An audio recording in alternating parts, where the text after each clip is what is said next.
Welcome to Albuquerque Housing Authority Update. I'm your host, Brian Egan, attorney at Albuquerque Housing Authority. Today we have our special guest, Matthew Archuleta, Public Housing Program Manager. Good afternoon, Brian. How are you doing today? Good, Matthew. So tell us, how does one become a resident of Albuquerque Housing Authority's Public Housing Program? Well, right now, Brian, we are accepting applications for 4 and 5 bedrooms. We have a waiting list for the Public Housing Agency, and we have about 3,100 people on our waiting list. So the thing to do is to wait until you see that the waiting list is open, and then you apply. Everything is online at abqha.org, and all the applications are done online. If somebody has some special needs, then they can call our office, and we'd be certainly helpful. We'd help them. But right now we are taking applications for 4 and 5 bedrooms. So there's no more paper application form, no more coming to the lobby and filling out a paper form? Correct. No more waiting in line for 2 or 3 days and pulling up your tents and waiting outside. Everything's done online, so anybody who's got a smartphone can actually go in and do the application. All the information. What we're essentially doing is getting a pre-application. We're getting all the information. When your name gets up on the waiting list and it's getting close, then we'll call the applicant in and qualify them. At that point in time, we'll make sure they're qualified for the program. We'll give them an estimate of what their rent's going to be, and then shortly thereafter, we'll move them into an apartment.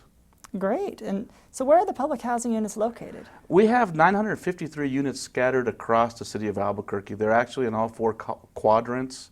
I would have to say that the majority of them, we have a number of them in the northeast Heights. We have some in the northwest, some in the southwest, and some in the southeast. Out of that 953 units, I'd have to say that probably about 100, 150 are family or houses, but in some cases we have the whole residential subdivision and they're all houses, and the rest of them are apartments. We have a couple of what we call towers, which for Albuquerque a tower is 3 or 4 stories high, so but that's an Albuquerque tower, and those are for senior disabled. One of those is 101 units, and the other is 57 apartments that are 1 bedroom. So if you're a single mom with kids, you'd probably be getting something other than a tower apartment. Correct. You'd probably be in one of our multifamily sites or in one of the housing sites where we have houses. And those range from 2, 3, 4, and 5 bedroom apartments or houses. And so you mentioned the Albuquerque Housing Authority is currently taking pre-applications for the waiting list for 4 and 5 bedroom units. Correct. What if you want a 1, 2, or 3 bedroom unit? Then unfortunately the waiting list is not open right now. You'll just have to wait till we open up the waiting list. We did open up the waiting list last year from I believe it was October to December, and right now. And that was in 2014? 2014. Right now with 3,100 on the waiting list, the reason we're just opening up the 4 and 5s is because we have more people who qualify for 1 bedroom, 2 bedroom, and 3 bedroom apartments. So at this point in time, we have approximately 101 4 bedrooms and then another 40 or 21 5 bedroom houses around the city. So it's focusing on getting those. And when you look at it, people think, oh, public housing, I don't know. But when you look at all of our properties were built in the 70s and early 80s. So our apartments are a little bit bigger than some of the newer product that you see out there. And the nice thing is a family can live comfortably in either the houses or the apartments.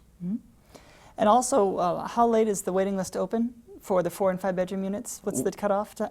It'll be open till December. I just don't remember the exact date. Is it December 31st, 2015? Something like that, yes. Yeah. So people can apply online anytime? Anytime they could, 1 o'clock in the morning if you're awake, you can get on there and you can apply.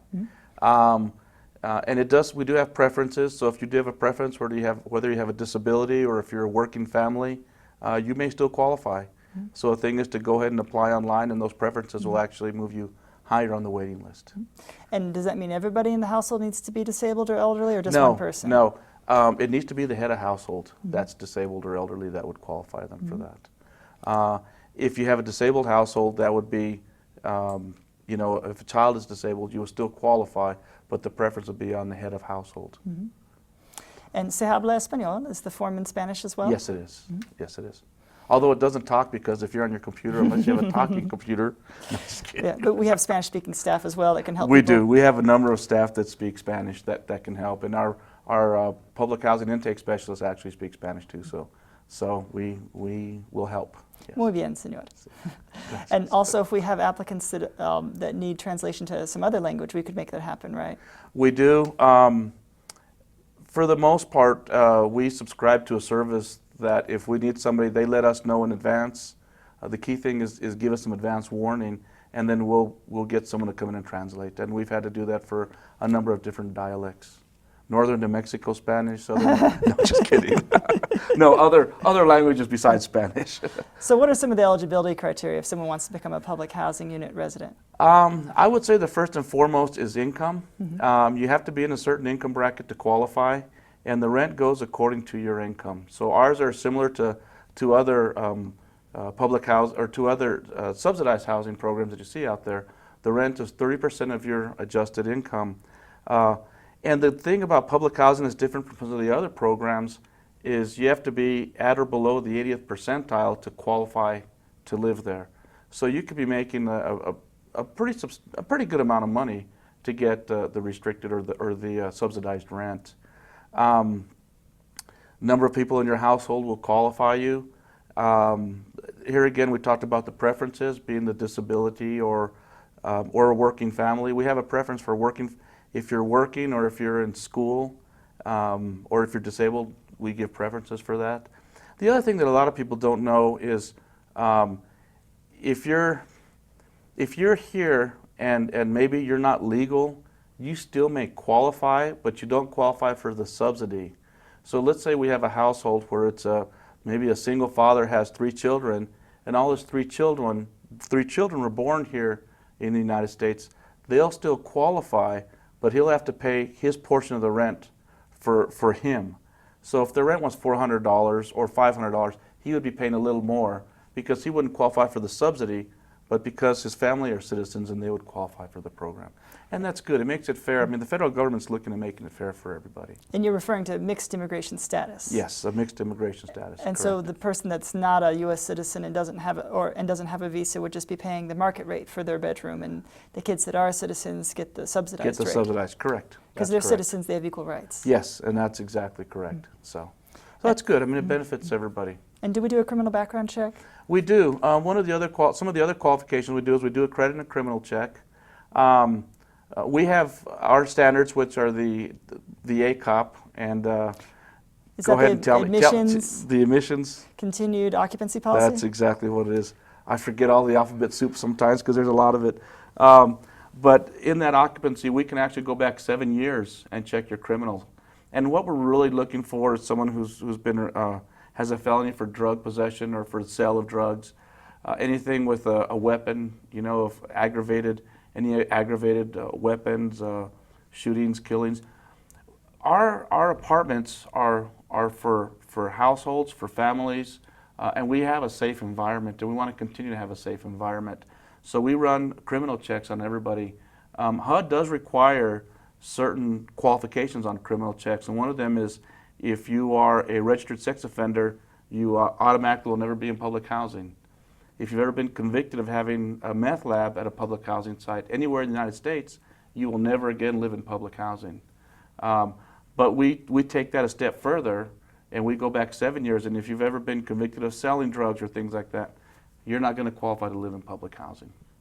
So we do have some standards, and we follow our standards, and people don't like being turned down. However, like I say, we want to have a safe environment, and that's what we're working on creating. And if people want to know what the income guidelines are, they can visit the website, right? And it's on the website? Yes, they can visit the website and look and see what the income guidelines are. The income guidelines will change with the size of the household, with the number of people in your household. And they can vary from year to year, too. So if you were, absolutely, if you were just over the limit last year, check again this year, see if you're under the limit. Yeah, and you're absolutely correct. The income limits are put out by HUD every year. They were trying to do it in October, November, but it's normally December, January. But we're coming to the end of the year again now. So if maybe you don't qualify this year, you'd qualify next year. But the thing to do is still put the application in. So keep in mind we're doing a pre-application and things change in people's lives. Our waiting list is probably, in some cases, we're about 2 or 3 years out. In some cases, it could be a year. It all depends on the number of apartments that we have, and when we start going down or working our waiting list, how many people take it or not. And so, you know, you still put the application in, and then when we get to that point, we'll see if you qualify or if you don't, because things change in people's lives. So. And you may qualify for a deduction you didn't know about for medical expenses, or maybe for child care, or for something else. That it's like trying to figure out how much tax you're going to owe at the end of the year. You just sort of guess and do the paperwork, and then you find the number at the end. And you're absolutely correct. I mean, it may be that this year you're not disabled, but you may get in a car accident, and then all of a sudden your income changes, and if you put your name on the waiting list and it comes up, then you never know. I mean, it's better to be on the list and see if you do qualify than not. And speaking of changes, do people need to tell us when they change their mailing address? Absolutely, that's critical. In fact, once you're on the waiting list, it's critical that if your phone number changes or your mailing address changes, that you give us a call and let us know, because we still correspond through the mail, and so that's how our correspondence is going to go out to you when it's time for you to come in and qualify for an apartment or a house. So that's important. So the Housing Authority will send you a letter by U.S. mail saying, please come in, it's time for your interview. Exactly. Please come in, bring all this qualifying documentation, and we get the process going. Excellent. Yeah. And then what happens if you don't have a preference in admissions? Then you just pretty much wait in line. I mean, that's the way the system is set up. It's set up to assist people who need the assistance. And in some cases, the Albuquerque Housing Authority and the Board of Commissioners has realized that we need to assist people who are disabled and who are elderly, and there really needs to be assistance to the working poor, because there is a number of people that are working out there and going to school that may not be able to qualify. I'll give you an example. At one of our sites, we have a family of three, and I want to say he's in his late 30s, early 40s, and he's going to school full time, and so is his wife. They can afford to do that because they're living in public housing. If they weren't in public housing, it would be more difficult for them to try and advance themselves, so they get a degree so they can go get a better paying job. And I look at public housing as a stepping stone, so that you get in, you're paying a lower rent than you can find out in the community, and it gives you the ability to go out and go to school or do some of the things you do to really advance yourself. And so isn't the Housing Authority's mission to provide affordable housing and self-sufficiency opportunities? Exactly, it is, and that's what we're all about, and that's what we want to do. We want to make sure that people have a good, safe, decent place to live. And with that being said, we're out really doing a lot of work and changing a lot of things so that we're moving forward. We want them to have a good, safe, decent, clean place to live, and we take care of issues. We've had some issues in the past, and we've done some evictions. So if something is happening at a property, we want to make sure we take care of it. Now, you talked about changes. What are some of the positive changes that have come about in 2015 and things to look forward to in future years? Well, there's a bunch. We're actually reorganizing our area. Our public housing specialists are more property managers, and that's where we're going. Is we're working on operating like a property management company. And what that does is create accountability, so that someone is responsible for an apartment complex, they're going to take care of it. Maintenance is responsible for that, they're going to take care of it. And we need to create this accountability, so to speak, with government. 2010, HUD mandated that all housing authorities who had public housing facilities or apartments needed to operate like property management companies, because the way the property management company operates, it works. And that's what we're doing, and that's where we're going right now. We've made some changes within our department on how we do the intake and how we qualify people so that we can operate more like a management company. In fact, our intake process has changed this time from what it was last year, because last year they would do qualifying when they came in, and they wouldn't do, and then when their number came up, they'd requalify them. Well, it doesn't really make any sense, because things change in 2 years. A lot of things change in our lives. So that's why you do a self-certification when you fill out the application. And then when your number comes up, so to speak, we do all the hard qualifications with all the documents. So now we're doing it better, faster, cheaper method, just by having people get in line, and then when you get to the top of the line, that's when we check to see if you meet all the criteria. Because it doesn't matter if you met at the beginning of the line, it matters what happens at the end. Absolutely. You're absolutely correct. Because like I say, things change. Things change, lives change, families changes, households changes.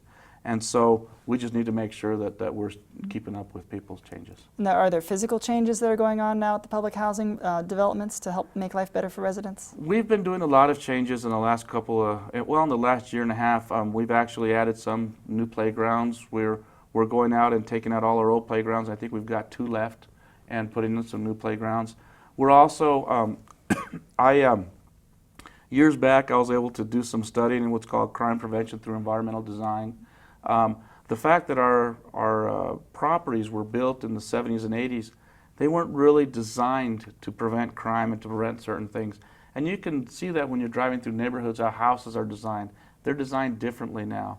So what we're doing is we're going and kind of redesigning the exterior of a lot of our developments, and we're adding LED lighting. We're adding a lot of lighting, as a matter of fact, because studies have shown that when you add lighting, people feel safer. Mm-hmm. And so we're going and we're adding lighting. We're making sure our trees are trimmed so we have the natural surveillance. We're working on bringing down the walls so that you can see all the way through and people can see their neighbors. They can see out front. So we're making some changes. We're doing those because it's good for the community. It's good to feel like a community, and it's good for the residents. So like they're replacing the big cinder block walls on between the yards and putting in fence that you can see through. Exactly. That's exactly what they've done at some of the sites. And it creates that natural surveillance.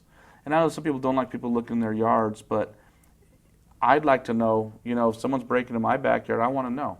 Mm-hmm. And so that's a phenomenon that happens all over the city. And if we could make it easier for people to recognize that and call the police, then we'll take care of it. We want to have safer communities, and in some cases, we can do what we can do to make it a safer environment, and that's what we're doing. And to improve maintenance now, can tenants also submit work orders online as well as over the phone? They sure can. In fact, our maintenance number is 764-3960, and all they have to do is either submit it over the phone or they can get online at abqha.org and submit their work order online. Mm-hmm. And we have after-hours maintenance too for emergencies, right? Yes, we do. And I do not remember that after-hours number. But it's on the voicemail if you call. Right. If they called the 764-3960 number, then they'll hear the after-hours number. So we do have 24-hour. That's for emergencies only, and I always stress emergencies because that really is after-hour time. But if we have an emergency, we're definitely going to take care of it and get somebody on it right away. Got a broken pipe and your house is being flooded, That's an emergency, and the best thing to do is to call the after-hours line. Mm-hmm. Yes. And then also, do we have special programs to help our disabled U.S. military veterans? We do, and we have a program called the VASH program, and I'm going to give you a couple of numbers. The first number that's most important is if you are a disabled veteran looking for housing, to call the VA, and their number is 346-3780. We help administer the VASH program from the housing point of view, from issuing the vouchers. They will actually kind of get you in line and take you in and put you through a series of counseling and things like that, so that we are working on trying to get our veterans off the streets. That number is 346-3780. Currently, we are 100% leased with the VASH vouchers in the program. However, we just received a grant for another 75 we call project-based vouchers, and those will be coming out, I would say, probably within the next year or so.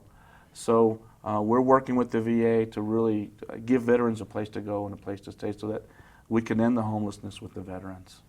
And when you say VA, you mean the U.S. Department of Veterans Affairs, yes. Raymond G. Murphy Medical Center, the VA hospital on Gibson Boulevard? That's where they would go, where they could call that number, and that'll get them hooked up to that and get them in the program.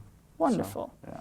And the City of Albuquerque is helping towards the national goal of eliminating chronic veteran homelessness in America through these programs, right? Yes, and that's our goal, is to assist where we can.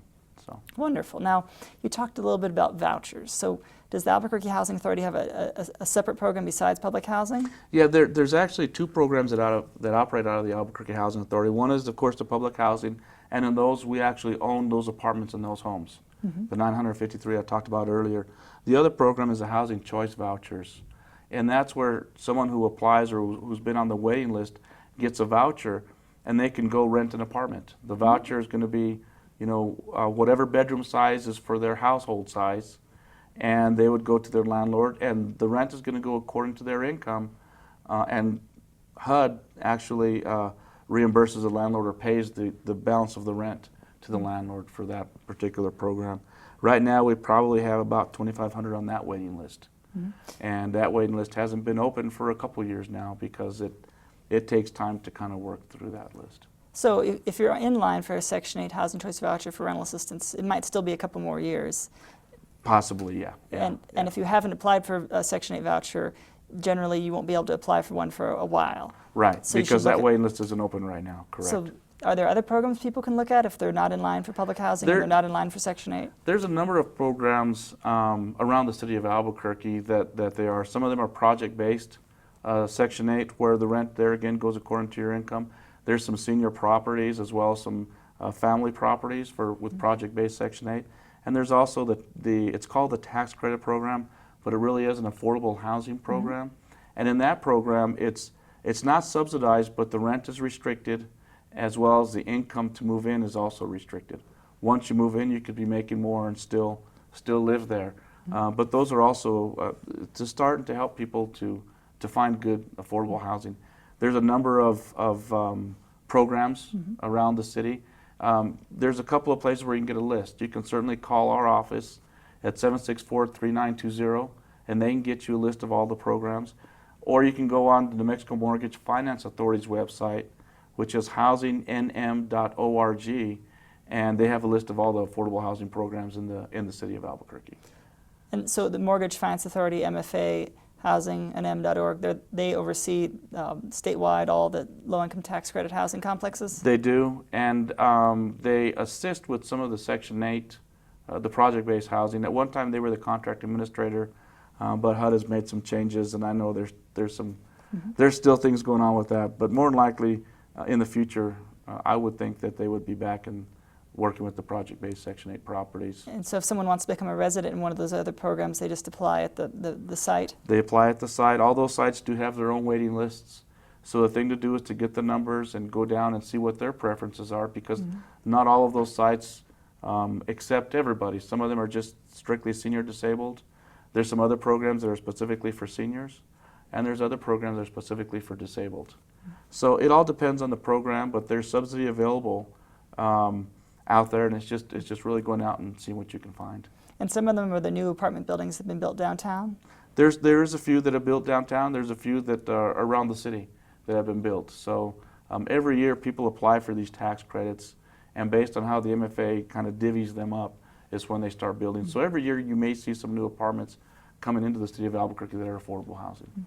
And currently Albuquerque Housing Authority doesn't run any of those? No, we do not. Those are all individual owners and individual property management companies. And so we don't have, we'd like to be doing it sometime in the future, when I don't know, but as part of our affordable housing package, it would be good for us to be in that realm, so to speak, because there's a need in Albuquerque for affordable housing. We think there's not, but when you go out there, there really is a need. And the need is by looking at all the people on our waiting list. And speaking of the waiting list, so how long are the waiting lists kind of right now, roughly? For public housing, you're looking at approximately 3,100 people, and the housing choice vouchers is closer to 2,500. And are we still issuing vouchers every month? Every month they're issuing vouchers. There's a certain amount of people that drop off the vouchers, whether they're making too much now and they go out and get something on their own, or they just move to another community where they have a change in their life.